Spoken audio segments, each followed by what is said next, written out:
Have you ever had that mindset or the joy of consuming food? What kind of food are you eating? Is it safe? We don't know. This brings in the topic of food safety. Now, you all may think food safety is handling food in a secure environment, but it's not just food safety in a restaurant, but of street food. So, what is street food? Food that we eat off the streets? Ew! No!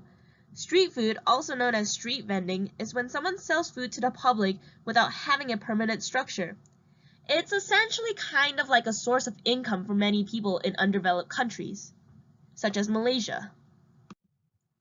Now, you know what street food is? Well, let me tell you how I, to this day, still love street food and care about it. Coming from Kuala Lumpur, Malaysia, I've experienced street food since I was a child. Being in an undeveloped or still developing country, street food was where it's at. Now let me tell you, in Malaysia, street food is the best way of expressing traditional, authentic food. Food that you can't find in restaurants there or even here. Being available right there while you shop, walk, is the best. Also, many people call them finger food, which makes sense. Now, did you know, through a study conducted in 2007 by the Food and Agriculture Organization of the United Nations, 2.5 billion people consume street food every day. Why?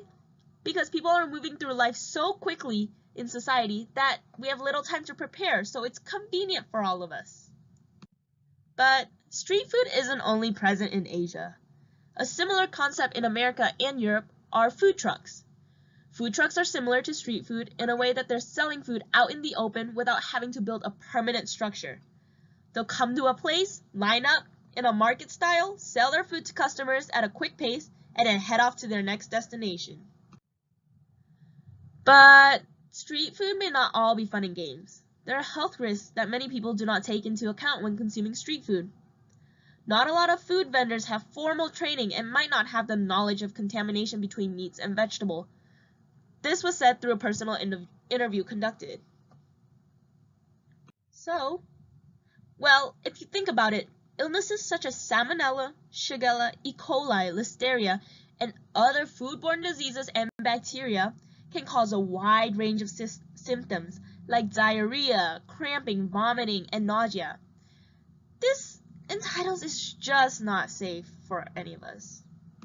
This is an issue that needs to be solved. Why? Well, did you know that an 11-year-old girl was found sprawled in the bathroom with foaming mouth and swollen eyes 30 minutes after consuming street food in Malaysia? How did this death occur? Salmonella from the street markets. Ghosts. Now, you may think, why a ghost? Well, let me tell you, foodborne diseases are like ghosts. They creep up on you without knowing and then get you with that disease after you consume that street food that either has been contaminated or is unhygienic at all.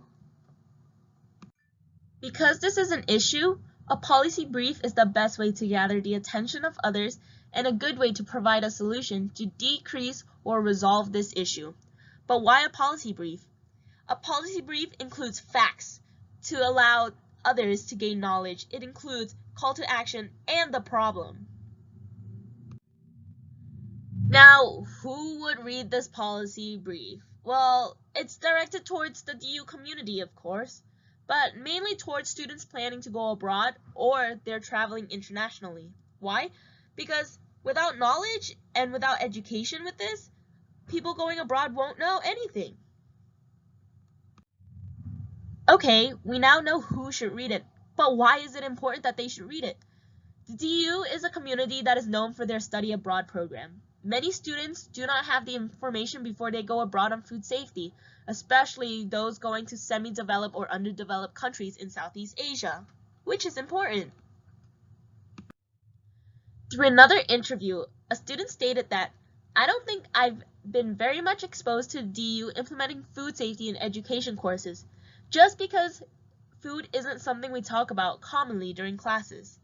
Now, based on a lot of the students, they pretty much said the same thing. This indicates that many universities, not just DU campus, don't implement food safety in education courses that tailor to students studying abroad. We see classes about food, but they're mainly based on current food issues in America such as obesity or anorexia, but not a lot of street food health risks, which can be deeply affected. So, what can we do? Well, in terms of the DU community, the University of Denver should really implement educational topics and strategies for students going internationally to prevent health risks, because it's important to take care of your health while traveling internationally. Additionally, a pamphlet would be ideal for students to keep with them when they travel. This can be handy because not all students remember information taught from a study abroad requirement class, and with this pamphlet, it'll be an easy access for them when they're eating street food. Now, achieving primary research and peer-reviewed journal articles was easy when creating this policy brief, but finding people to interview that had experience with street food or has gone abroad was difficult. Because DU is a diverse community, it made it less difficult to find people to conduct an interview for. All in all, throughout this research, I gained much more knowledge for myself that I can use when I travel back to Malaysia, and I can spread the knowledge with others to reduce health risks while having fun and keeping authenticity. Now, what should we do? 1. Have educational courses that implement food safety. 2. Have a handy pamphlet for students traveling abroad.